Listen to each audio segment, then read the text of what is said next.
Good morning students. ಇಂದಿನ ತರಗತಿಯಲ್ಲಿ ನಾವು ಘಾತಾಂಕಗಳು ಮತ್ತು ಘಾತಾಂಕ ನಿಯಮಗಳನ್ನು ಯಾವ ರೀತಿ ಅನ್ವಯಿಸಿ ಘಾತಾಂಕ ರೂಪದಲ್ಲಿರ್ತಕ್ಕಂಥ ಸಂಖ್ಯೆಗಳನ್ನು ಸಂಕ್ಷೇಪಿಸೋದು ಅಂತಕ್ಕಂಥದ್ದನ್ನು ನೋಡಿದ್ವಿ. ಈಗಾಗಲೇ ಇಂದಿನ ಪಾಠದಲ್ಲಿ ನಾವು ಚತುರ್ಭುಜಗಳ ಅರ್ಥ, ಚತುರ್ಭುಜದ ವಿಧಗಳು, ಹಾಗೆಯೇ ಅವುಗಳ ವಿಭಿನ್ನ ಲಕ್ಷಣಗಳ ಬಗ್ಗೆ ನಾವೀಗಾಗಲೇ ತಿಳ್ಕೊಂಡಿದ್ವಿ.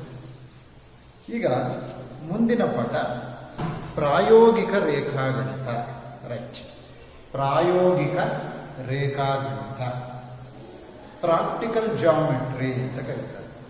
ಅಂದರೆ ಈ ಏನು ನಮಗೆ ವಿವಿಧ ರೇಖಾಕೃತಿಗಳ ಪರಿಚಯ ಇದೆಯೋ, ಈ ರೇಖಾಕೃತಿಗಳನ್ನು ಯಾವ ರೀತಿ ರಚಿಸ್ತಕ್ಕಂಥದ್ದು, ನಿಖರವಾದ ಅಳತೆಯೊಂದಿಗೆ ಯಾವ ರೀತಿ ರಚಿಸ್ತಕ್ಕಂಥದ್ದು ಅನ್ನೋದನ್ನು ನೋಡೋಣ ಈ ಪಾಠ. ಮಕ್ಕಳು, ಈಗಾಗಲೇ ನೀವು ನಿಮ್ಮ ಇಂದಿನ ತರಗತಿಯಲ್ಲಿ ತ್ರಿಭುಜದ ವಿವಿಧ ರೀತಿಯ ರಚನೆಗಳ ಬಗ್ಗೆ ಈಗಾಗಲೇ ಅಧ್ಯಯನ ಮಾಡಿದ್ದೀರಿ. ಹಾಗೆಯೇ ತ್ರಿಭುಜಕ್ಕೆ ಸಂಬಂಧಪಟ್ಟಂತೆ ಸರ್ವಸಮ ತ್ರಿಭುಜಗಳಲ್ಲಿ ಸಿದ್ಧಾಂತಗಳ ಬಗ್ಗೆನೂ ಕೂಡ ಓದಿದ್ದೀರಿ. ಬಾಬಾ ಸಿದ್ಧಾಂತ, ಬಾಕೋಬಾ ಸಿದ್ಧಾಂತ, ಕೋಬಾಕೋ ಸಿದ್ಧಾಂತ, ಲಂಬಕೋನ ಕರುಣಾಬಾಹು ಸಿದ್ಧಾಂತ ಎಲ್ಲ ಗೊತ್ತಿದೆ. ಹಾಗೆಯೇ ಯಾವುದೇ ತ್ರಿಭುಜ ಅಂತ ಹೇಳಿದ್ರೆ ಒಟ್ಟು 6 ಅಂಶಗಳು ಇರ್ತಕ್ಕಂಥದ್ದು ಗೊತ್ತಿದೆ. 6 ಅಂಶಗಳು ಇರುತ್ತೆ, ಹೌದಾ? ಇದರಲ್ಲಿ ಕನಿಷ್ಠ 3 ಅಂಶಗಳನ್ನು ಕೊಟ್ಟಿರ್ಬೇಕು. ಕನಿಷ್ಠ 3 ಅಂಶಗಳನ್ನು ಕೊಟ್ಟಿದ್ದಾಗ ನಾವು ತ್ರಿಭುಜದ ರಚನೆಯನ್ನು ಮಾಡ್ತೀವಿ. ಯಾವುದೇ 3 ಅಂಶಗಳನ್ನು ಕೊಟ್ಟಿದ್ರು ನಾವು ತ್ರಿಭುಜ ರಚನೆ ಮಾಡಲಿಕ್ಕಾಗುತ್ತಾ? ಇಲ್ಲ. ಯಾವ ರಚಿಸಬಹುದು?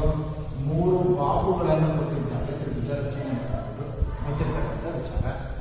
2 ಬಾಹು ಅವುಗಳ ನಡುವಿನ ಕೋನ ಕೊಟ್ಟಾಗ, 2 ಬಾಹು ಅವುಗಳ ನಡುವಿನ ಕೋನ ಕೊಟ್ಟಾಗ ತ್ರಿಭುಜದ ರಚನೆ ಮಾಡುವುದು.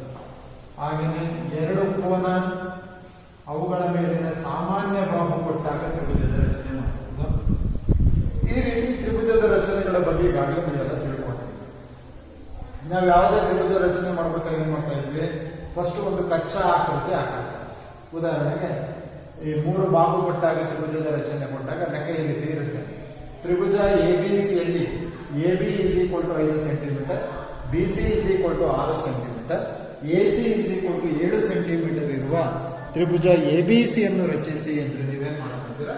ಒಂದು ಪ್ಲಾನ್ ಮಾಡ್ಕೊತೀರಿ. ಏನೇ ಮಾಡೋದಂದ್ರೆ ಒಂದು ಕಚ್ಚಾ ಆಕೃತಿ, ರಫ್ ಫಿಗರ್ ಅನ್ನ ಹಾಕೋದು. ಸೊ ಒಂದು BC ಒಂದು ಲೈನ್ ಹಾಕೋಣ, ಪ್ಲಾನ್ ಮಾಡೋಣ. ಒಂದು ಸ್ಕೇಲ್ ತಗೊಂಡು BC ಒಂದು ಲೈನ್ ಹಾಕೋಣ. ಅದ್ರ ಉದ್ದ ಎಷ್ಟು? 6 ಸೆಂಟಿಮೀಟರ್. ಬಿ ಅನ್ನ ಕೇಂದ್ರವಾಗಿ ಇಟ್ಕೊಂಡು ಎ ಈ ಕಡೆ ಬರ್ಬೇಕಂತ ಇಲ್ಲಿ ಬರ್ಬೇಕು. ಸೊ ಹಾಗಾಗಿ BA ಅಂದ್ರೆ AB ಅಳತೆ ಎಷ್ಟಿದೆ? 5 ಸೆಂಟಿಮೀಟರ್. AB 5 centimetre. ನಾವು ಕೈವಾರದ ಸಹಾಯದಿಂದ ಸ್ಕೇಲ್ ನಲ್ಲಿ 5 ಸೆಂಟಿಮೀಟರ್ ಅಳತೆ ತಗೊಂಡು ಅದನ್ನು B ನಲ್ಲಿ ಇಟ್ಬಿಟ್ಟು ಕತ್ತರಿಸೋಣ, ಹೌದಾ? ನೆಕ್ಸ್ಟ್ ಇನ್ನ ಏನು ಉಳಿತು? AC ಉಳಿತು. AC = ಎಷ್ಟು ಅಳತೆ ಹೇಳಿದೆ? 7 ಸೆಂಟಿಮೀಟರ್. ಅದನ್ನು ಕೂಡ ಕೈವಾರದ ಸಹಾಯದಿಂದ ಸ್ಕೇಲ್ ಅನ್ನು ಬಳಸಿ 7 ಸೆಂಟಿಮೀಟರ್ ಅಳತೆಯ ತ್ರಿಜ್ಯವನ್ನು ತೆಗೆದುಕೊಂಡು C ಅನ್ನು ಕತ್ತರಿಸಿ ಇವೆರಡು ಛೇದಿಸ್ತಕ್ಕಂಥ ಬಿಂದುವನ್ನು ಏನಂತ ಕರಿತೀವಿ? A ಅಂತ ಸೂಚಿಸ್ತೀವಿ. ಸ್ಕೇಲ್ ನ ಸಹಾಯದಿಂದ A ಯನ್ನ B ಗೆ, A ಯನ್ನ C ಗೆ ಸೇರಿಸಿದ್ರೆ ನಮಗೆ ಬೇಕಾಗಿರ್ತಕ್ಕಂಥ ತ್ರಿಭುಜ ABC ಬರುತ್ತೆ ಅಂತಕ್ಕಂಥದ್ದು ಈಗಾಗಲೇ ನಿಮಗೆ ಗೊತ್ತಿರ್ತಕ್ಕಂಥ ವಿಷಯ. ಈಗ ಇದೇ ರೀತಿಯಲ್ಲಿ ಹಾಗಾದ್ರೆ ಚತುರ್ಭುಜಗಳ ರಚನೆಯನ್ನು ಯಾವ ರೀತಿ ಮಾಡ್ತಕ್ಕಂಥದ್ದು ಅನ್ನೋದು ನೋಡಿ. ನಮಗೆ ಗೊತ್ತಿದೆ ಈಗಾಗಲೇ ನಿಮಗೆ ಚತುರ್ಭುಜ ಅಂದ್ರೆ ಅದರ ಅರ್ಥ ಗೊತ್ತಿದೆ. ಏನ್ ಮಕ್ಕಳೇ ಚತುರ್ಭುಜ ಅಂದ್ರೆ? 4 ಬಾಹುಗಳುಳ್ಳ ಬಹುಭುಜಾಕೃತಿಯನ್ನು ನಾವೇನಂತ ಕರಿತೀವಿ? ಚತುರ್ಭುಜ. ಚತುರ್ಭುಜದಲ್ಲಿ ಒಟ್ಟು ಎಷ್ಟು ಅಂಶಗಳಿರುತ್ತೆ? 4 ಬಾಹು ಇರುತ್ತೆ, ಕರೆಕ್ಟಾ? ಹಾಗೇನೆ 4 ಕೋನಗಳಿರ್ತವೆ. ಮತ್ತೇನಿರುತ್ತೆ? 2 ಕರ್ಣಗಳಿರುತ್ತೆ, 2 ಡಯಾಗನಲ್ಸ್, 4 ಸೈಡ್ಸ್ ಇರುತ್ತೆ, 4 ಆಂಗಲ್ಸ್ ಇದೆ, 2 ಡಯಾಗನಲ್ಸ್. ಒಟ್ಟು ಎಷ್ಟು ಅಂಶ ಆಯ್ತು? 10 ಅಂಶಗಳಾಯ್ತು. ಒಟ್ಟು ಎಷ್ಟು ಅಂಶಗಳಾಯ್ತು? 10 ಅಂಶಗಳಾಯ್ತು. ತ್ರಿಭುಜದಲ್ಲಿ 6 ಅಂಶ ಇದ್ದಾಗ ಕನಿಷ್ಠ 3 ಅಂಶ ಕೊಟ್ಟಿದ್ರೆ ಮಾತ್ರ ನಾವು ತ್ರಿಭುಜದ ರಚನೆ ಮಾಡ್ಲಿಕ್ಕೆ ಸಾಧ್ಯ. ಹಾಗಾದ್ರೆ ಇಲ್ಲೆಷ್ಟು ಅಂಶ ಕೊಟ್ಟಿರ್ಬೇಕು? ಇಲ್ಲಿ 5 ಅಂಶಗಳನ್ನು ಕೊಟ್ಟಾಗ ನಾವು ಚತುರ್ಭುಜದ ರಚನೆಯನ್ನ ಮಾಡ್ತೀವಿ. ಅದರಲ್ಲಿ ಬೇರೆ ಬೇರೆ ತರ ಇರುತ್ತೆ. 4 ಬಾಹು 1 ಕರ್ಣ ಕೊಟ್ಟಾಗ ಚತುರ್ಭುಜದ ರಚನೆ. ಹಾಗೆಯೇ 2 ಕರ್ಣ 3 ಬಾಹುಗಳನ್ನು ಕೊಟ್ಟಾಗ ಚತುರ್ಭುಜದ ರಚನೆ ಮತ್ತು 2 ಪಾರ್ಶ್ವಭುಜಗಳು ಮತ್ತು 3 ಕೋನಗಳನ್ನು ಕೊಟ್ಟಾಗ ಚತುರ್ಭುಜದ ರಚನೆ. 3 ಭುಜಗಳು ಮತ್ತು 2 ನಡುವಿನ ಕೋನಗಳನ್ನು ಕೊಟ್ಟಾಗ ಚತುರ್ಭುಜದ ರಚನೆ. ಈ ರೀತಿಯಲ್ಲಿ ಈ ಬೇರೆ ಬೇರೆ ಅಂಶಗಳನ್ನು ಕೊಟ್ಟಾಗ ನಾವು ಬೇರೆ ಬೇರೆ ಚತುರ್ಭುಜಗಳನ್ನು ರಚಿಸ್ತಕ್ಕಂಥದ್ದು ಹೇಗೆ ಅಂತಕ್ಕಂಥದ್ದನ್ನು ಈ ಪಾಠದಲ್ಲಿ ನೋಡೋಣ. ಮೊದಲನೇ ಹೆಡ್ಡಿಂಗ್ ಬರ್ಕೊಳ್ಳಿ. ರೈಟ್, ಬರ್ಕೊಳ್ಳಿ. ಚತುರ್ಭುಜದಲ್ಲಿ 4 ಬಾಹುಗಳು, 4 ಕೋನಗಳು ಮತ್ತು 2 ಕರ್ಣಗಳು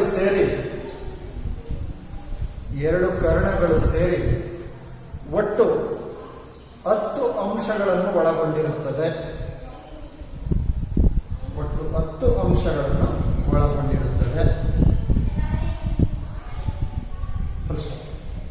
ಚತುರ್ಭುಜವನ್ನು ರಚಿಸಲು ನಮಗೆ ಕನಿಷ್ಠ 5 ಅಂಶಗಳ ಅವಶ್ಯಕತೆ ಇರುತ್ತದೆ.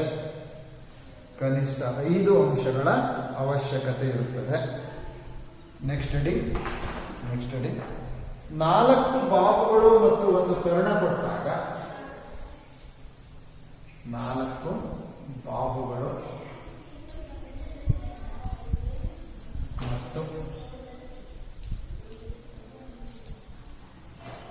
1 ಕರ್ಣ ಕೊಟ್ಟಾಗ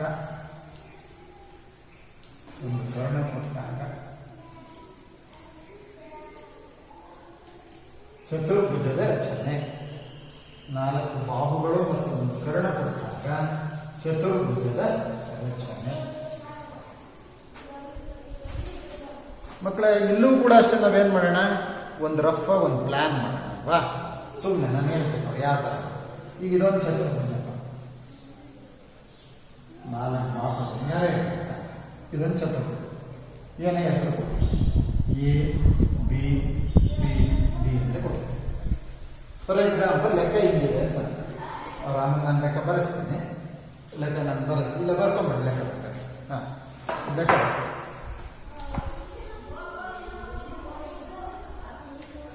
AB is equal to 4 centimetre. BC is equal to 6 centimetre.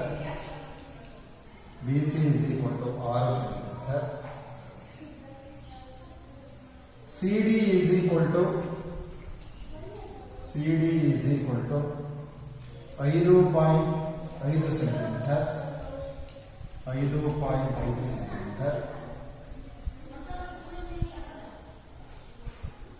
AB, BC, ಇನ್ನೊಂದು AD is equal to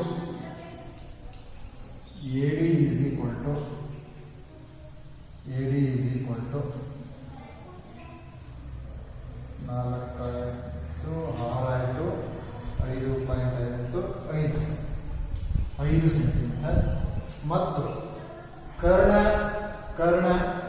BD is equal to 7 centimetre ಇರುತ್ತೆ. ತ್ರಿಭುಜ ABCD ಚತುರ್ಭುಜ ABCD ಯನ್ನು ರಚಿಸಿ. ಮಕ್ಕಳು, ಇದು ABCD ಒಂದು ಚತುರ್ಭುಜ. ರಫ್ ಆಗಿ ಯೋಚನೆ ಮಾಡೋಣ. BD diagram. ಸೊ ಇಲ್ಲಿ ನೋಡಿದ ತಕ್ಷಣ ಗೊತ್ತಾಗ್ತಾ ಇದೆ ಇದು ಒಂದು ಚತುರ್ಭುಜ ಆಗಿದ್ರು ಕೂಡ ನಾವು ತ್ರಿಭುಜದ ಸಹಾಯದಿಂದ ನಾವು ಈ ಚತುರ್ಭುಜವನ್ನ ರಚನೆ ಮಾಡಬಹುದು. ಹೌದಾ? ಯಾಕೆ 2 ತ್ರಿಭುಜ ಇದೆ. ಫಸ್ಟ್ ಏನ್ ಮಾಡ್ಕೊಂಡ್ಬಿಡೋಣ, ನಾನು ಮೇಲ್ಗಡೆ ತ್ರಿಭುಜ ರಚನೆ ಮಾಡೋಣ. ಇದರ ಸಹಾಯದಿಂದ B ಮತ್ತು D ಅನ್ನ ಕೇಂದ್ರವಾಗಿ ಇಟ್ಕೊಂಡು BC ಮತ್ತು DC ಬಾಹುಗಳನ್ನು ರಚಿಸ್ಬಿಟ್ರೆ ನನಗೆ ABCD ಚತುರ್ಭುಜ ಬಂದ್ಬಿಡುತ್ತೆ ಅಲ್ವಾ? ಸೊ ಹಾಗಾದ್ರೆ ಏನ್ ಮಾಡೋಣ, ಫಸ್ಟ್ ನಾವು ಸ್ಕೇಲ್ ತಗೊಂಡು ಫಸ್ಟ್ BD ಲೈನ್ ಹಾಕೋಣ. ಕರೆಕ್ಟಾ? ಪ್ಲಾನ್ ಹೆಂಗಿರ್ಬೇಕು ಅಂತ ಯೋಚನೆ ಮಾಡಿರ್ಬೇಕು, ಪ್ರೀ ಪ್ಲಾನ್ ಮಾಡಿರ್ಬೇಕು. BD ಲೈನ್ ಹಾಕೋಣ. ಎಷ್ಟಿದೆ BD ಉದ್ದ? ಎಷ್ಟಿದೆ? 7 ಸೆಂಟಿಮೀಟರ್. ನೋಡಿ, ಲೆಕ್ಕದಲ್ಲಿ ಕೊಡ್ಬೇಕಾದ್ರೆ ಮನೆಯಲ್ಲಿ ಕೊಟ್ಟಿದ್ರು ಕೂಡ ನಾವು ಅದನ್ನೇ ಫಸ್ಟ್ ಮಾಡ್ತಾ ಇದ್ದೀವಿ. ಹಿಂಗ್ ಕೊಟ್ಟಿದ್ದಾರೆ ಅಂದ್ರೆ ಫಸ್ಟೇ AB ಎಳಕ, ಆಮೇಲೆ BC ಎಳಕ, ಆಮೇಲೆ CD ಎಳಕ, ಆ ರೀತಿ ತಪ್ಪು ತಿಳ್ಕೊಬಾರ್ದು. ನಮ್ಮ ಅನುಕೂಲಕ್ಕೆ ತಕ್ಕಂತೆ ನಾವು ಹೇಗೆ ಬೇಕಾದರೂ ಮಾಡ್ಬೋದು. ಓಕೆ, ನೆಕ್ಸ್ಟ್ ಏನು ಮಾಡೋಣ? ಎ ಬಿ ಎಳಿಬೇಕು. ಎ ಬಿ ಉದ್ದ ಎಷ್ಟು? 4 ಸೆಂಟಿಮೀಟರ್. ಸ್ಕೇಲಲ್ಲಿ ಎಳೆಯೋದಾ? ಅಲ್ಲ. ಏನ್ ಮಾಡ್ಕೋಬೇಕು? ಕೈವಾರದಲ್ಲಿ 4 ಸೆಂಟಿಮೀಟರ್ ಅಳತೆಯನ್ನು ತೆಗೆದುಕೊಂಡು ಸ್ಕೇಲ್ನ ಸಹಾಯದಿಂದ ಬಿ ಅನ್ನ ಕೇಂದ್ರವಾಗಿ ಇಟ್ಕೊಂಡು 4 ಸೆಂಟಿಮೀಟರ್ ಅಳತೆಯ ಕಂಸವನ್ನ ಎಳೆಯಬೇಕು. ಕರೆಕ್ಟಾ? ಈಗ ಎಲ್ಲಿ ಇಟ್ಕೊಳ್ಳೋಣ? ಗುಡ್. ಡಿ ನಲ್ಲಿ ಇಟ್ಕೊಂಡು ಯಾವ ಅಳತೆ ತಗೊಳ್ಳೋಣ? ಎ ಡಿ ಎ ಅಥವಾ ಎ ಡಿ ಇದೆಯಾ? ಹೌದು. 5 ಸೆಂಟಿಮೀಟರ್ ಅಳತೆ ತಗೊಂಡು ಡಿ ಅನ್ನ ಕೇಂದ್ರವಾಗಿ ಇಟ್ಕೊಂಡು ತಕ್ಷಣ 2 ಎಲ್ ಚಲಿಸ್ತಾವಲ್ಲ ಏನು ತಿಳಿಸ್ಕೊಳ್ಳೋಣ? ಎ ಅಂತ ಕೊಡೋಣ. ಎ ಅನ್ನ ಬಿಗೂ ಎ ಅನ್ನ ಡಿಗೂ ಸ್ಕೇಲ್ನ ಸಹಾಯದಿಂದ ಸೇರಿಸೋಣ. ಇನ್ನ ನಾವೇನೇನು ಬಳಸ್ಕೊಂಡ್ರಿ? ಎ ಬಿ ಬಳಸ್ಕೊಂಡ್ರಿ, ಬಿ ಡಿ ಬಳಸ್ಕೊಂಡ್ರಿ, ಆಮೇಲೆ ಎ ಡಿ ಬಳಸ್ಕೊಂಡ್ರಿ. ಇನ್ನು 2 ಇದೆ, ಹೌದಾ? ಬಿ ಸಿ ಇಲ್ಲಿ ಬರುತ್ತೆ. ಸೊ ಮತ್ತೆ ಕೈವಾರ ತಗೊಳ್ಳೋದು, ಬಿ ಅನ್ನ ಕೇಂದ್ರವಾಗಿ ಇಟ್ಕೊಂಡು ಒಂದು ಕಂಸ ಇದೆ. ಮತ್ತೆ ಇನ್ನೇನು ಉಳಿದು? ಸಿ ಡಿ, ಡಿ ಅನ್ನ ಕೇಂದ್ರವಾಗಿ ಇಟ್ಕೊಂಡು C D is equal to 5.5 centimetre ತಗೊಳ್ಳಿ, ಕತ್ತರಿಸಿ ಅದನ್ನು ಸೇರಿಸಿ ಅಲ್ಲಿಗೆ ಎ ಬಿ ಸಿ ಡಿ ಒಂದು ಬೇಕಾದ ಚಿತ್ರಕೂಟ ನಮಗೆ ಬರುತ್ತೆ. ಕರೆಕ್ಟ್ ಮಾಡೋಣ ಈಗ ನೀಟ್ ಕಾಪಿನಲ್ಲಿ. Okay, ready. ನನ್ನ ಜೊತೆಗೆ ಮಾಡಬೇಕು. ನೀವೆಲ್ಲ ಕೈವಾರ, ಪೆನ್ಸಿಲ್, ಸ್ಕೇಲು, ಕೋಲ್ ಮಾಪ ಇದಕ್ಕೆ ಏನು ಬೇಕೋ ಅದನ್ನೆಲ್ಲ ತೆಗೆದು ರೆಡಿ ಇಟ್ಕೋಬೇಕು. ಮಾಡೋಣ. ಓಕೆ,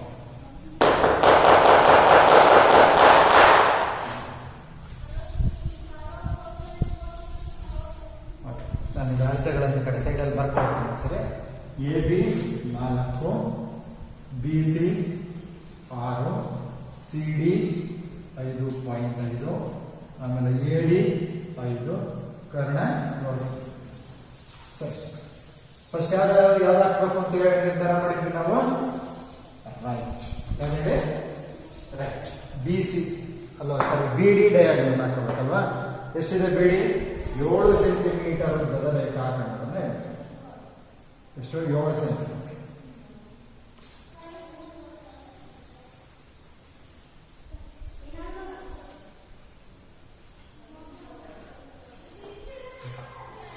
ಹೆಸರು ಬಿ ಡಿ ಅಲ್ಲಿ ಬೇಕಾದ್ರೆ ಅಳತೆ ಬರೀಲ್ಲ.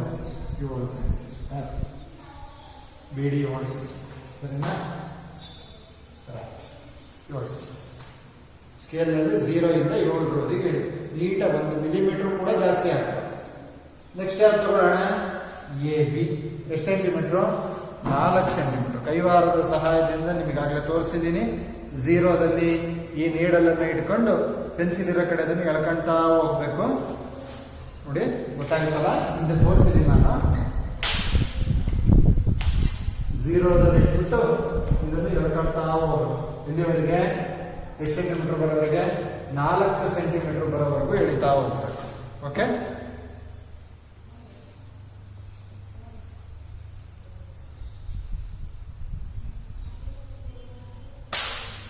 ಕರೆಕ್ಟಾ? 4 ಸೆಂಟಿಮೀಟರ್. ಯಾವುದು? A B. ಬಿ ಅನ್ನ ಕೇಂದ್ರವಾಗಿ ಇಟ್ಕೊಂಡು 4 ಸೆಂಟಿಮೀಟರ್ ಅಳತೆಯ ಕಂಸವನ್ನ ಸ್ವಲ್ಪ ದೊಡ್ಡದಾಗಿ ಹಾಕಿ. ಜಾಸ್ತಿ ಆದ್ರೆ ಬೇಕಂದ್ರೆ ತುಂಬಾ ಅನ್ನಿಸ್ತು ಅಂದ್ರೆ ಅಳಿಸ್ಬೋದು. ಕಡಿಮೆ ಹಾಕಿ ಈ ಕಡೆಯಿಂದ ಎಳೆದಾಗ ಶಾರ್ಟ್ ಬರುತ್ತೆ, ಅದಕ್ಕೋಸ್ಕರ. ನೆಕ್ಸ್ಟ್ ಏನು ಉಳಿತು? 5 ಸೆಂಟಿಮೀಟರ್ ಅಳತೆ. 0 ಇಂದ 5ರವರೆಗಿನ ಅಳತೆ ತಗೋಬೇಕು. ಎಸ್. ಎಲ್ಲಿ ಇಟ್ಕೋಬೇಕು? ಎ ಡಿ ಅಂದ್ರೆ ನನ್ನ ಹತ್ರ ಎ ಎಲ್ಲಿದೆ ಗೊತ್ತಿಲ್ಲ. ಇಲ್ಲಿಂದ ಇಲ್ಲಿವರೆಗೆ ಎಲ್ಲಿ ಬೇಕಾದ್ರೂ ಬರ್ಬೋದು. ಆದ್ರೆ ಡಿ ನಿಖರವಾಗಿ ಗೊತ್ತಾಗಿದೆ ಡಿ ಬಿಂದು ಇದು ಅಂತ. ಹಾಗಾಗಿ ಎ ನಲ್ಲಿ ಇಡ್ಲಿಕ್ಕೆ ಸಾಧ್ಯ ಇಲ್ಲ. ಎಲ್ಲಿ ಇಟ್ಕೋಬೇಕು? ಡಿ ನಲ್ಲಿ ನಮ್ಮ ಕೈವಾರವನ್ನು ಇಟ್ಕೊಂಡು ಇದನ್ನ ಕತ್ತರಿಸಿ. ನೋಡಿ, ನಾನೆಲ್ಲರೂ ಇಷ್ಟೇ ಹೇಳ್ಕೊಂಡಿದ್ರೆ ಏನಾಗ್ತಿತ್ತು? ಶಾರ್ಟ್ ಆಗ್ತಿತ್ತು. ಮತ್ತಿಲ್ಲಿ ಬಂದು 4 ಇಟ್ಕೊಂಡು ಮತ್ತೆ ಕಟ್ ಮಾಡಿ ಎಳಿಬೇಕು. ಈಗ ಇವೆರಡೂ ಛೇದಿಸಿರ್ತಕ್ಕಂಥ ಬಿಂದುವಿಗೆ ಏನಂತ ಹೆಸರು ಕೊಡಿ? ಎ ಅಂತ ಹೆಸರು. ಈಗ ಬೇಕಾದ್ರೆ ಜಾಸ್ತಿ ಅನ್ನಿಸ್ತಾ? ಇದು ತುಂಬಾ ಉದ್ದ ಆಯ್ತು ಅಂತ ನೀವು ಏನಾಗೋದಿಲ್ಲ, ಹಾಗೆ ಬಿಟ್ಟರೆ ಅನ್ಸಿದ್ರೆ ನೀವು ಬೇಕಾದ್ರೆ ರಬ್ಬರ್ ತಗೊಂಡು ಇದು ಅಳಿಸ್ತಾರೆ. ಇಲ್ಲ ಹಾಗೆ ಬಿಟ್ಟರೆ ನಡೆಯುತ್ತೆ ಅಂತ. ಈಗ ಏನ್ ಮಾಡೋಣ? ನಾನು ಎ ನ ಬಿಗೆ ಸೇರಿಸ. ಸ್ಕೇಲು ಮತ್ತು ಪೆನ್ಸಿಲಿನ ಸಹಾಯದಿಂದ ಎ ನ ಬಿಗೆ ಸೇರಿಸ. ಹಾಗೆಯೇ ಎ ನ ಬಿಗೂ ಕೂಡ ಸೇರಿಸ.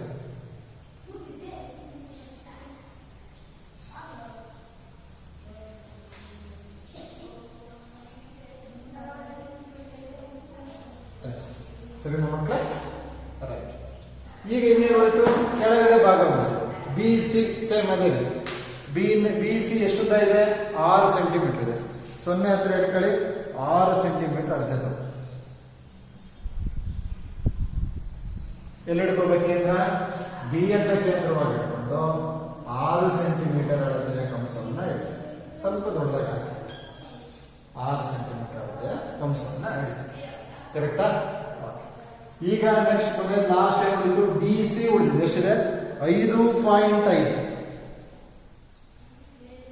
5.5 ಎಲ್ಲಿ ಹಿಡ್ಕೋಬೇಕು? ಡಿ ನಲ್ಲಿ ಇಟ್ಕೋಬೇಕು. ಹಿಂದೆ ಹೇಳುವಂತ ಕಂಸವನ್ನ ಕತ್ತರಿಸಿ ನೋಡಿ. ಈಗ ಇದು ಉದಾಹರಣೆಗೆ ಜಾಸ್ತಿ ಆಯ್ತು ಅಂತಂದ್ರೆ ಬೇಕಾದ್ರೆ ನೀವೇನೋ ಮಾಡ್ಕೋಬಹುದು, ಅಳಿಸ್ಕೋಬಹುದು. ಇಲ್ಲ ಹಾಗೆ ಇರ್ತದೆ, ಏನು ತೊಂದರೆ ಆಗುತ್ತೆ. ಇದ್ಯಾವ್ದು? ಎ ಆಯ್ತು, ಬಿ ಆಯ್ತು, ಇನ್ಯಾವ್ದು ಬರಬೇಕು? ಸಿ. ಈಗೇನ್ ಮಾಡೋಣ? ಸಿ ಅನ್ನ ಡಿ ಜೊತೆಗೆ ಸೇರಿಸಿದ್ರೆ ಸಿ ಡಿ ಬಾಹು ಬರುತ್ತೆ.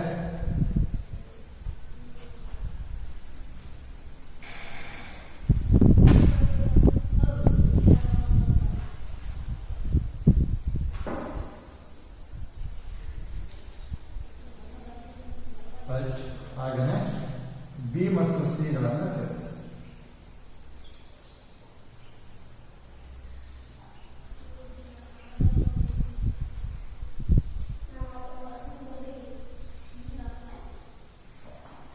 So A B C D ಇದ್ರ ಮೇಲೆ ಬೇಕಾದ್ರೆ ಅರ್ಥ ಬೇಕು. ಎ ಬಿ ಎಷ್ಟಿದೆ? 4 ಸೆಂಟಿಮೀಟರ್. A D 5 centimetre. ಇದು 6 ಸೆಂಟಿಮೀಟರ್. ಇದು 5.5 ಸೆಂಟಿಮೀಟರ್. ಇದನ್ನ ಜೋಡಿಸಿ. So A B C D ಒಂದು ಬೇಕಾದ ಚತುರ್ಭುಜ. ಎ ಬಿ ಸಿ ಡಿ ಒಂದು ಬೇಕಾದ ಚತುರ್ಭುಜ. ಕರೆಕ್ಟಾ? ಸೊ ಫಸ್ಟ್ ರಫ್ ಪ್ಲಾನ್ ಮಾಡ್ಕೊಳ್ಳಿ. ಆಮೇಲೆ ನೀವು ಈ ಹಂತಗಳನ್ನ ಬರ್ಕೋಬೇಕು. ನೀವು ನಿಮ್ಮ ಬುಕ್ಕಲ್ಲಿದೆ. ಏನ್ ಮಾಡಿ? ಸ್ಕೇಲ್ ನ ಸಹಾಯದಿಂದ B D is equal to 7 centimetre ಉದ್ದದ ರೇಖಾಖಂಡವನ್ನು ಎಳೆಯಿರಿ. First point. ಬಿ ಅನ್ನು ಕೇಂದ್ರವಾಗಿರಿಸಿಕೊಂಡು A B is equal to 4 centimetre ಉದ್ದದ ತ್ರಿಜ್ಯದ 4 ಸೆಂಟಿಮೀಟರ್ ತ್ರಿಜ್ಯವಿರುವ ಕಂಸವನ್ನು ಎಳೆಯಿರಿ. ಡಿ ಅನ್ನು ಕೇಂದ್ರವಾಗಿಸಿಕೊಂಡು D A is equal to 5 centimetre ಅಳತೆಯ ತ್ರಿಜ್ಯವನ್ನು ರಚಿಸಿ. ಈ ಎರಡೂ ತ್ರಿಜ್ಯಗಳು ಎ ನಲ್ಲಿ ಛೇದಿಸುವಂತಿರಲಿ. ಸ್ಕೇಲ್ ನ ಸಹಾಯದಿಂದ ಎ ಬಿ ಮತ್ತು ಎ ಡಿ ಗಳನ್ನು ಸೇರಿಸಿ. ಅದೇ ರೀತಿ ಕೆಳಗಡೆ ಏನ್ ಮಾಡಿದ್ವಿ ಅದನ್ನ ಏನು? B C is equal to 6 centimetre ಅಳತೆಯುಳ್ಳ ತ್ರಿಜ್ಯವನ್ನು ಬಿ ಅನ್ನು ಕೇಂದ್ರವಾಗಿರಿಸಿಕೊಂಡು ರಚಿಸಿ. ನಂತರ D C is equal to 5.5 centimetre ಅಳತೆಯ ತ್ರಿಜ್ಯವನ್ನು ಡಿ ಅನ್ನು ಕೇಂದ್ರವಾಗಿರಿಸಿಕೊಂಡು ರಚಿಸಿ. ಡಿ ಸಿ ಮತ್ತು ಬಿ ಸಿ ಗಳನ್ನು ಸೇರಿಸಿ. therefore A B C D ಒಂದು ಚತುರ್ಭುಜ. ಎ ಬಿ ಸಿ ಡಿ ಒಂದು ಚತುರ್ಭುಜ. ಕರೆಕ್ಟಾ? ಈ ರೀತಿ ರಚಿಸಬೇಕು. ಇನ್ನೊಂದು ಮಾಡೋಣ.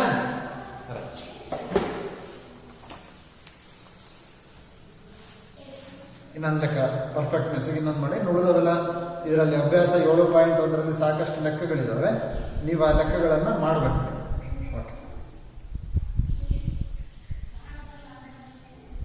Right. A B is equal to 4.5 centimetre. ಲೆಕ್ಕ ಮಾಡ್ಕೊಳ್ಳಿ. A B is equal to 4.5 centimetre. B C is equal to 5.5 centimetre. C D is equal to 4 centimetre. A D is equal to 6 centimetre. ಪಕ್ಕದ ಬರ್ಕಂತ ಹೋಗ್ಬೇಕು. 6 centimetre.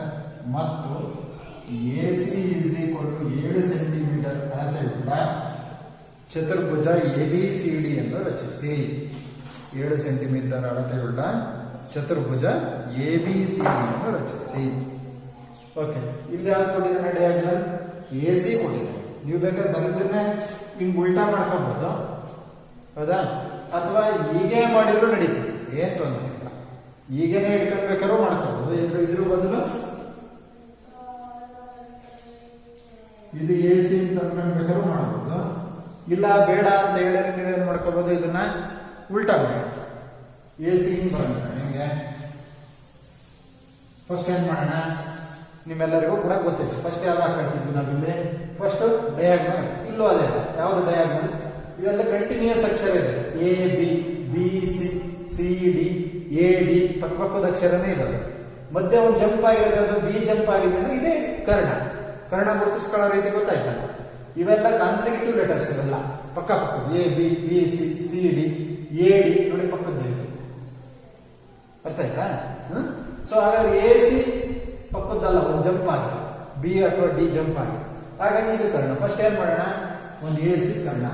ಕರೆಕ್ಟಾ? A C Karna ಎಷ್ಟು centimetre? 7 centimetre. ಏನ್ ತಗೊಂಡು? Scale ತಗೊಂಡು. ಓಕೆ. ನೆಕ್ಸ್ಟ್ ಒಂದು A B ಎಲ್ಲಿ ಬರ್ಬೋದು? ಎ ಬಿ ಸಿ ಡಿ ಹಿಂಗ್ ಬೇಕಾದ್ರೆ ಬರ್ಬೋದು, ಎ ಬಿ ಸಿ ಡಿ ಹಿಂಗ್ ಬೇಕಾದ್ರೆ ಬರ್ಬೋದು. ಎರಡು ಹೆಂಗ್ ಮಾಡಿದ್ರು ಕರೆಕ್ಟ್. ಸರ್ ಅವನ ಚಿತ್ರ ನೋಡಿ ಹಿಂಗ್ ಬಂದಿದೆ ಸರ್, ನಾನು ಇಲ್ಲಿ ಮೇಲೆ ಬಿ ತಗೊಂಡಿದ್ದೀನಿ, ಅವ್ನ ಕೆಳಗೆ ಬಿ ತಗೊಂಡಿದ್ದೀನಿ, ಬೋತ್ ಕರೆಕ್ಟ್. ಓಕೆ, ನಮಗೆ ಅದು ಕಂಟಿನ್ಯೂಸ್ ಆಗಿದ್ರೆ ಆಯ್ತು. ಎ ಬಿ ಸಿ ಡಿ ಚತುರ್ಭುಜ ಅಂತಂದ್ರು ಅದೇನೆ, ಎ ಬಿ ಸಿ ಡಿ ಚತುರ್ಭುಜ ಅಂತಂದ್ರು ಅದೇ. ಅರ್ಥ ಆಯ್ತಾ? ಓಕೆ. ಎ ಬಿ ಎಷ್ಟು? ಸ್ಕೇಲ್ ತಗೊಂಡು ಕೈವಾರದ ಸಹಾಯದಿಂದ ಅಳತೆ ಮಾಡಿಬಿಟ್ಟು ಎ ಅನ್ನು ಕೇಂದ್ರವಾಗಿಟ್ಟು ಒಂದು ಕಂಸ. ನೆಕ್ಸ್ಟ್ ಯಾವುದು?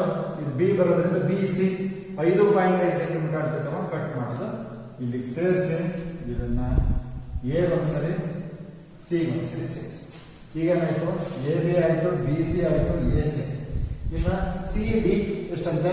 4 ಸೆಂಟಿಮೀಟರ್ ತಗೊಳ್ಳಿ, ಸಿ ಅನ್ನು ಕೇಂದ್ರವಾಗಿಟ್ಕೊಂಡು ಕತ್ತರಿಸಿ. ಇದು ಎ ಡಿ ಎಷ್ಟು? 6 ಸೆಂಟಿಮೀಟರ್ ತಗೊಳ್ಳಿ, ಕೈವಾರ ಸಹಾಯದಿಂದ ಕತ್ತರಿಸಿ. ಇವೆರಡು ಚಲಿಸಿರೋದಕ್ಕೆ ಏನಂತ ಹೆಸರು ಕೊಡೋಣ? ಡಿ ಅಂತ ಕೊಡಿ. ಇವುಗಳನ್ನು ಸೇರಿಸಿದ್ರೆ ಎ ಬಿ ಸಿ ಡಿ ಚತುರ್ಭುಜ. ಹೌದಾ? ಮಾಡೋಣ. ನೀವೇ ಮಾಡ್ತೀರಲ್ವಾ? ಗೊತ್ತಾಗಿದೆ ಈಗ? ಓಕೆ, ಮಾಡಿ. ಬರೋಂಥವ್ರು ಮಾಡಿ, ಗೊತ್ತಾಗಲಿಲ್ಲ ನನ್ನ ಜೊತೆಗೆ ಬನ್ನಿ.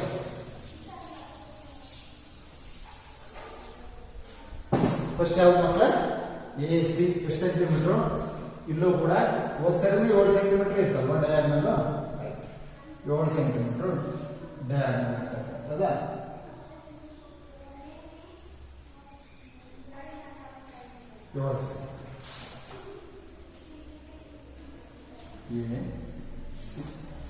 ಈಗ ಕೈವಾರದ ಸಹಾಯದಿಂದ A B is equal to 4.5 centimetre. A B is equal to 4.5 ಎಲ್ಲಿ ಇಟ್ಕೊಳ್ಳೋಣ? ಏನಲ್ಲಿ ಇಟ್ಕೊಂಡು 4.5 ಸೆಂಟಿಮೀಟರ್ ಅಳತೆ ಕಂಸವನ್ನು ಕತ್ತರಿಸಿ. ಇದ ಬಿ ಸಿ ಎಷ್ಟು? 5.5 ಎಲ್ಲಿ ಇಟ್ಕೋಬೇಕು? ಸಿ ನ. ಇವೆರಡು ಛೇದಿಸ್ತಕ್ಕಂಥ ಪಾಯಿಂಟ್ಗೆ ಅಂತ ಹೆಸರು ಕೊಡೋಣ ಬಿ ಅಂತ ಹೆಸರು. ಈಗ ಬಿ ಅನ್ನ ಒಂದ್ಸರಿ ಎಗೆ, ಒಂದ್ಸರಿ ಸಿಗೆ ಸೇರಿಸಿ. ಕರೆಕ್ಟಾ? ಈಗ ಸಿ ಸೇರಿಸಿ.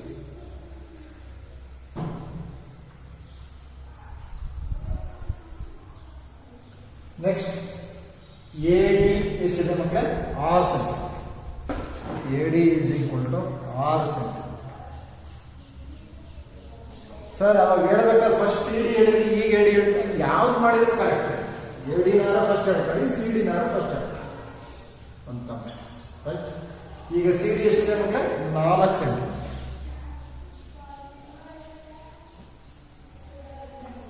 4 ಇಲ್ಲಿ ಇಟ್ಕೋಬೇಕು, ಸಿ ನಲ್ಲಿ ಇಟ್ಕೋಬೇಕು. ಇವೆರಡು ಚಲಿಸಿರೋದಕ್ಕೆ ಡಿ ಅಂತ ಹೆಸರು. ಈಗ ಯಾವ್ಯಾವ ಸೇರಿಸ್ಬೇಕು? ಸಿ ಇಂದ ಡಿಗೆ ಸೇರಿಸ್ಬೇಕು. ಹೌದಾ? ಕರೆಕ್ಟಾಗಿ ಸೇರಿಸಿ. ಆ ಕಡೆ ಈ ಕಡೆ ಕ್ರಾಸ್ ಮಾಡೋದು ಅದೆಲ್ಲ ಮಾಡಬಾರ್ದು. ಅಂತ್ಯ ಬಿಂದುಗಳಲ್ಲೇ ಸೇರಿ. ನೆಕ್ಸ್ಟ್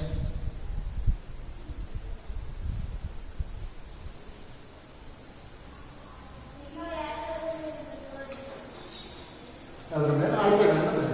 ಇದೆಷ್ಟು? 7 ಸೆಂಟಿಮೀಟರ್,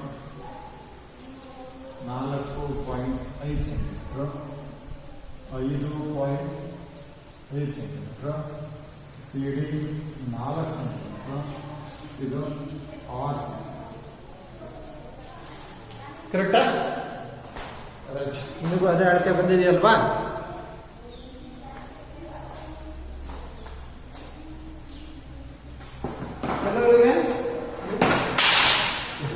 ಉಲ್ಟಾ ತಗೊಂಡಿದ್ರೆ ಇದು ಸ್ವಲ್ಪ ಚೆಂದ. ರೇಖೆಯನ್ನ ABCD ಹಿಂಗ್ ಬೇಕಾದ್ರೆ ಬಿ ಕೆಳಗೆ ಬೇಕಾದ್ರೂ ಮಾಡ್ಬೋದು. ಅಂದ್ರೆ ಅಳತೆ ಅವಾಗ 4.5 5.5 ಕೆಳಗೆ ಬರ್ತವೆ. 6 ಸೆಂಟಿಮೀಟರ್ ಮತ್ತು 4 ಸೆಂಟಿಮೀಟರ್ ಬಾಹುಗಳನ್ನು ಹೊಂದಿರತಕ್ಕಂಥ AD ಮತ್ತು DCಗಳು ಮೇಲ್ಭಾಗದಲ್ಲಿ ಬರ್ತವೆ. ತಪ್ಪೇನಿಲ್ಲ, ಎರಡೂ ಕರೆಕ್ಟ್. ಅಥವಾ ಹಿಂಗ್ ಬೇಕಾದ್ರೆ ಈಗ ಇದು ಹಿಂಗ್ ಹಿಡ್ಕೊಂಡ್ರು ಡಸ್ಟ್ ಆದ್ರೆ, ಈಗ ಹಿಡ್ಕೊಂಡ್ರು ಡಸ್ಟ್ ಆದ್ರೆ, ಈಗ ಹಿಡ್ಕೊಂಡ್ರು ಡಸ್ಟ್ ಆದ್ರೆ, ಈಗ ಹಿಡ್ಕೊಂಡ್ರು ಡಸ್ಟ್ ಆದ್ರೆ, ಈಗಿರೋದನ್ನ ಬೇಕಾದ್ರೆ ನೀವು ಈ ರೀತಿ ಬೇಕಾದ್ರೂ ರಚಿಸಬಹುದು. ಅಂದ್ರೆ ನಾನು ಹೇಳಿದ್ದೆ AC ಕರ್ಣ ಈಗ ಹಿಡ್ಕೊಂಡು ಈ ಕಡೆ ಒಂದು ತ್ರಿಭುಜ, ಬಲಭಾಗಕ್ಕೆ ಒಂದು ತ್ರಿಭುಜ ಬರೋ ರೀತಿಯಲ್ಲಿ ಬೇಕಾದ್ರೂ ರಚಿಸಬಹುದು. ತಪ್ಪೇನಿಲ್ಲ, ಒಬ್ಬೊಬ್ರು ಒಂದೊಂದು ರೀತಿಯಲ್ಲಿ ರಚಿಸಬಹುದು.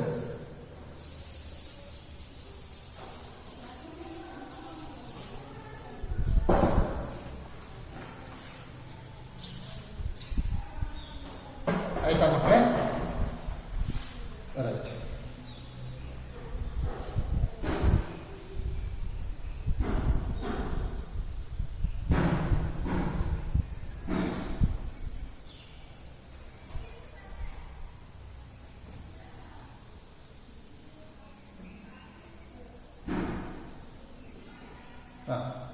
ಇನ್ನೊಂದು ಲೆಕ್ಕ ಇದರಲ್ಲಿ ಇದೇ ತರ ಸಮಾಂತರ ಚತುರ್ಭುಜ MORE ನಲ್ಲಿ, ಸಮಾಂತರ ಚತುರ್ಭುಜ MORE, ಮೂರ್ ಅಂತ ಓದ್ಬೇಡ್ರಿ, MORE ಅಂತ ಓದ್ಬೇಕು. ಸುಮ್ಮನೆ ಆಗಂತ ಕೊಟ್ಟಿದ್ದಾನೆ ಸಮಾಂತರ ಚತುರ್ಭುಜ ನಲ್ಲಿ ಅಂತ ಓದಬಾರ್ದು. MORE ನಲ್ಲಿ OR is equal to 6 centimetre, OR is equal to 6 centimetre, RE is equal to 4.5 centimetre, EO is equal to 7.5 centimetre ಇರುವ MORE ಚತುರ್ಭುಜವನ್ನು ರಚಿಸಿ. MORE ಚತುರ್ಭುಜವನ್ನು ರಚಿಸಿ. ಏನ್ ಮಾಡೋದಿಲ್ಲ, ಏನ್ ಯೋಚನೆ ಮಾಡ್ತಾ ಇದ್ದೀರಾ? ಸರ್ ಆಗ್ಲೇ ಪಾಠ ಮಾಡ್ಬೇಕಾದ್ರೆ ಹೇಳಿದ್ರಿ ಚತುರ್ಭುಜವನ್ನ ರಚಿಸಲಿಕ್ಕೆ ಕನಿಷ್ಠ 5 ಅಂಶಗಳು ಬೇಕು ಅಂತ. ಆದ್ರೆ ಇಲ್ಲಿ ನೀವೇನ್ ಕೊಟ್ಟಿದ್ದೀರಾ? 3 ಅಂಶಗಳನ್ನು ಕೊಟ್ಟಿದ್ದೀರಲ್ಲ ಸರ್, ಏನ್ ಮಾಡೋದು? ಆದ್ರೆ ಅವನ ಕಂಡೀಷನ್ ಮೇಲೊಂದು ಕಂಡೀಷನ್ ಇಂಡೈರೆಕ್ಟ್ ಆಗಿ ಹೇಳ್ತಾ ಇದ್ದಾನೆ. ಸಮಾಂತರ ಚತುರ್ಭುಜ MORE ನಲ್ಲಿ ಬರೇ ಚತುರ್ಭುಜ ಅಂದ್ರೆ ಅದು ಕಂಡೀಷನ್ ಏನೂ ಇಲ್ಲ, ಹೆಂಗ್ ಬೇಕಾದ್ರೆ ಇರ್ಬೋದು. 4 ಬಾಹು 2 ಕರ್ಣ ಇದ್ರೆ ಆಯ್ತಷ್ಟೇ ಅಲ್ವಾ? ಆದ್ರೆ ಇಲ್ಲಿ ಸಮಾಂತರ ಚತುರ್ಭುಜ ಅಂದ್ರೆ ನಮಗೆ ಗೊತ್ತಿಲ್ಲ ಏನಂತ. ಸಮಾಂತರ ಚತುರ್ಭುಜದ ಲಕ್ಷಣಗಳೇನು? ಅಭಿಮುಖ ಬಾಹುಗಳು ಸಮ ಮತ್ತು ಸಮಾಂತರವಾಗಿರ್ತವೆ ಅಂತಕ್ಕಂಥದ್ದು ಗೊತ್ತಿದೆ. ಸಮಾಂತರ ಏನ್ ಬೇಡ ನಮಗೆ ರಚನೆ ಮಾಡ್ಬೇಕ್ರೆ, ಒಟ್ಟಾರೆ ಅಭಿಮುಖ ಬಾಹುಗಳು ಸಮ ಅಂತ ಕೊಟ್ಟಿರ್ತಾರೆ. ಅರ್ಥ ಆಯ್ತಾ? ಆಯತ ಅಂತ ಕೊಟ್ಟಿದ್ರು ಕೂಡ ಅಭಿಮುಖ ಬಾಹುಗಳು ಒಂದು ಕೊಟ್ಟಿದ್ರೆ ಇನ್ನೊಂದು ಅದ್ರ ಎದುರುಗಡೆ ಇರೋದು ಅಷ್ಟೇ ಇರುತ್ತೆ ಅಂತ ನಾವು ತಗೊಂಡ್ಬಿಡ್ಬೋದು. ಸೊ ಈಗ ಏನ್ ಮಾಡೋಣ, ರಫ್ ಒಂದು ಚತುರ್ಭುಜ ಅಂತ ರಫ್ ಸಮಾಂತರ ಚತುರ್ಭುಜ. ಕರೆಕ್ಟಾ? MORE ಅಂತ ಹೆಸರು ನೋಡಿ. ಯಾವ್ಯಾವ ಕೊಟ್ಟಿದ ನೋಡಿ. OR ಇದು ಕೊಟ್ಟಿದೆ, ಎಷ್ಟು ಸೆಂಟಿಮೀಟರ್ ಅಂತ 6 ಸೆಂಟಿಮೀಟರ್. ಹಾಗೇನೆ RE ಇದು ಕೊಟ್ಟಿದೆ, ಎಷ್ಟಂತ 4.5 ಸೆಂಟಿಮೀಟರ್. ಆಮೇಲೆ ಏನೇ ಕೊಟ್ಟಿದ್ದಾನೆ EO ಅಂದ್ರೆ ಏನದು ಡಯಾಗ್ನಲ್ ಕೊಟ್ಟಿದೆ, ಎಷ್ಟಂತ 7.5 ಸೆಂಟಿಮೀಟರ್. ಈಗ ನೋಡಿ ಮಕ್ಕಳೇ, ಇದನ್ನ 6 ಸೆಂಟಿಮೀಟರ್ ಅಂತ ಕೊಟ್ಟಿದ್ದಾನೆ ಅಂತ ಹೇಳಿದ್ರೆ ಸಮಾಂತರ ಚತುರ್ಭುಜದ ಅಭಿಮುಖ ಬಾಹುಗಳು ಏನಾಗಿರ್ತದೆ? ಪರಸ್ಪರ ಸಮನಾಗಿರ್ತದೆ. ಇದು 6 ಕೊಟ್ಟಿರೋದ್ರಿಂದ ನಾನು ಇದನ್ನೇನು ಅನ್ಕೊಂಡೆ, ಇದು ಕೂಡ 6 ಸೆಂಟಿಮೀಟರ್. ಇದು 4.5 ಆಗಿರೋದ್ರಿಂದ ಇದನ್ನು ಕೂಡ ಏನು ಅನ್ಕೋಬಹುದು ನಾವು 4.5 ಅಂತ ಅನ್ಕೊಂಡ್ಬೋದು. ಅರ್ಥಾತ್ ಈಗ ಎಷ್ಟು ಅಂಶ ಆಯ್ತು ನೋಡಿ, 1 2 3 4 5 ಅಂದ್ರೆ ಯಾವ ತರನೇ ಆಯ್ತು? 4 ಬಾಹು ಮತ್ತು 1 ಕರ್ಣ ಕೊಟ್ಟಾಗ ಚತುರ್ಭುಜದ ರಚನೆ ಆಯ್ತು. ಕರೆಕ್ಟಾ? ಸರಿ ಅಲ್ವಾ? ಈಗ ನಾವು ಸುಲಭವಾಗಿ ಮಾಡ್ಬೋದಲ್ವಾ? ಫಸ್ಟ್ ಏನ್ ಮಾಡೋಣ, OE ಕರ್ಣ ಹಾಕಿ. ಕರೆಕ್ಟಾ? ಮಾಡಿ OE ಕರ್ಣ ಹಾಕೊಳ್ಳಿ. ಆಮೇಲೆ OE ಕರ್ಣದ ಮೇಲೆ OME ತ್ರಿಭುಜವನ್ನು ರಚಿಸಿ, ಕೆಳಗಡೆ OER ತ್ರಿಭುಜವನ್ನು ರಚಿಸಿ, ಅಲ್ಲಿಗೆ ಸಮಾಂತರ ಚತುರ್ಭುಜದ ರಚನೆ ಬಂದ್ಬಿಡುತ್ತೆ. ಮಾಡ್ತೀರಲ್ವಾ ನೀವು? ಸುಲಭ. ಇಲ್ಲಿ ತಿಳ್ಕೊಬೇಕಾಗಿರೋದು ಇಷ್ಟೇನೆ, 3 ಅಂಶ ಕೊಟ್ಟಿದಾರಲ್ಲ ಅಂತ ಹೇಳ್ಬಿಟ್ಟು ಕನ್ಫ್ಯೂಸ್ ಆಗೋದು ಬೇಡ. ಅದು ಸಮಾಂತರ ಚತುರ್ಭುಜ ಅಂತ ಹೇಳಿರೋದ್ರಿಂದ ನಮ್ಗೆ ಸಮಾಂತರ ಚತುರ್ಭುಜದಲ್ಲಿ ಗೊತ್ತಿದೆ ಅಭಿಮುಖ ಬಾಹುಗಳು ಪರಸ್ಪರ ಸಮನಾಗಿರ್ತವೆ ಅಂತಕ್ಕಂಥ ಅಂಶ ಗೊತ್ತಿರೋದ್ರಿಂದ ಅದರ ಆಧಾರದಲ್ಲಿ ಇದು 6 ಕೊಟ್ಟಿರೋದ್ರಿಂದ ಇದು 6, ಇದು 4.5 ಅಂತ ಕೊಟ್ಟಿರೋದ್ರಿಂದ ಅದರ ಅಭಿಮುಖ ಬಾಹು ಎಂಬುದೂ ಕೂಡ ಕೊಡದೇ ಇದ್ರು ನಾವು ನಿರ್ಧಾರ ಮಾಡಬಹುದು. ಅದು ಕೂಡ 4.5 ಸೆಂಟಿಮೀಟರ್ ಅಂತ ಹೇಳ್ಬಿಟ್ಟು. ಸೊ ಈ ರೀತಿಯಲ್ಲಿ ನಾವು ಸಮಾಂತರ ಚತುರ್ಭುಜವನ್ನು ರಚಿಸ್ಬೋದು. ಮಾಡೋಣ, ಮಾಡ್ತೀರಾ ನೀವೇನೆ? ಓಕೆ, ಮಾಡಿ.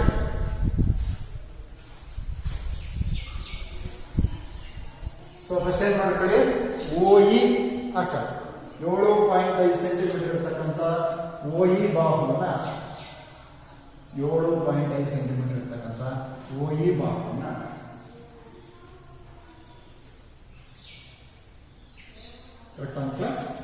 OE. ಈಗ EM 6 ಸೆಂಟಿಮೀಟರ್, EM 6 ಸೆಂಟಿಮೀಟರ್. ಕರೆಕ್ಟಾ? EM ಅಂದ್ರೆ ಇಡಬೇಕು, ನಲ್ಲಿ ಇಡಬೇಕು ಒಂದು ಕಂಸ. EM MO ಎಷ್ಟು?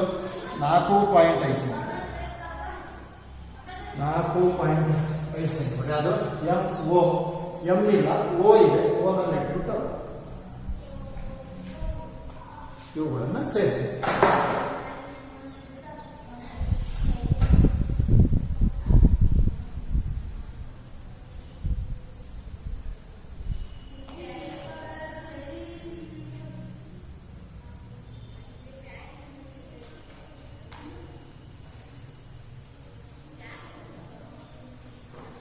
ಕೊಡೋದಕ್ಕೆ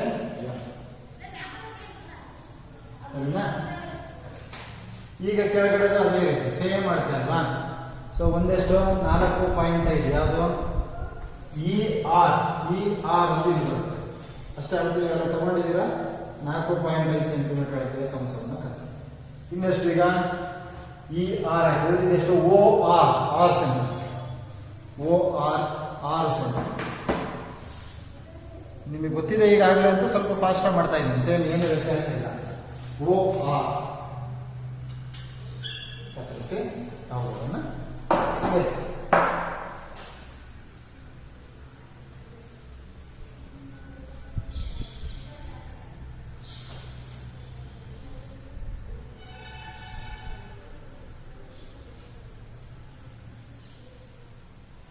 ಕರೆಕ್ಟ್ ನೋಡಿ, ನಿಂತ್ಕೊಂಡು ಈಗ ನೋಡಿ, ಈಗ ನಿಂತ್ಕೊಂಡು ನೋಡಿ. ಸಮಾಂತರ ಚತುರ್ಭುಜ ಕಂಡು ಈ ಬಾಹು ಸೇಮ್ ಇದೆ. ಎಷ್ಟೆಷ್ಟಿದೆ? 6 ಸೆಂಟಿಮೀಟರ್ 6 ಸೆಂಟಿಮೀಟರ್ ಇದೆ. ಇದು 6, ಇದು 4.5, ಇದು 4.5, ಕರ್ಣ 7.5 ಸೆಂಟಿಮೀಟರ್ ಅಂತ ಬರುತ್ತೆ. ಸರಿನಾ? ಇದು ಸಮಾಂತರ ಚತುರ್ಭುಜ. ನೋಡಿ ಈ ಕಡೆ ನೋಡಿ, ಅಭಿಮುಖ ಬಾಹುಗಳು ಸಮ ಮತ್ತು ಸಮಾಂತರ. ಇವನ್ನು ಎಲ್ಲಿವರೆಗೂ ಮುಗಿಸಿದ್ರು ಅವೇನಾಗೋದಿಲ್ಲ, ಛೇದಿಸೋದು. ಕರೆಕ್ಟಾ? ಹಾಗೆಯೇ ನೀವು ನಾಳೆ ಬರ್ತಾ ಅಭ್ಯಾಸ 7.1 ಎಕ್ಸಸೈಸ್ ನಂಬರ್ 7.1 ನನ್ನ ಬುಕ್ಕಲ್ಲಿ ಪೇಜ್ ನಂಬರ್ 139 ಅಲ್ಲಿ ಇರ್ತಕ್ಕಂಥ ಲೆಕ್ಕಗಳನ್ನು ನಾನು ಅದರಲ್ಲಿ 4 ಲೆಕ್ಕ ಇದೆ. ಅದರಲ್ಲಿ 2 ಲೆಕ್ಕ ಈಗಾಗಲೇ ಮಾಡಿಸಿದ್ದೀನಿ. ಇನ್ನು ಉಳಿದಿರ್ತಕ್ಕಂಥ 2 ಲೆಕ್ಕಗಳನ್ನು ನೀವು ಮಾಡಿ. ಓಕೆ.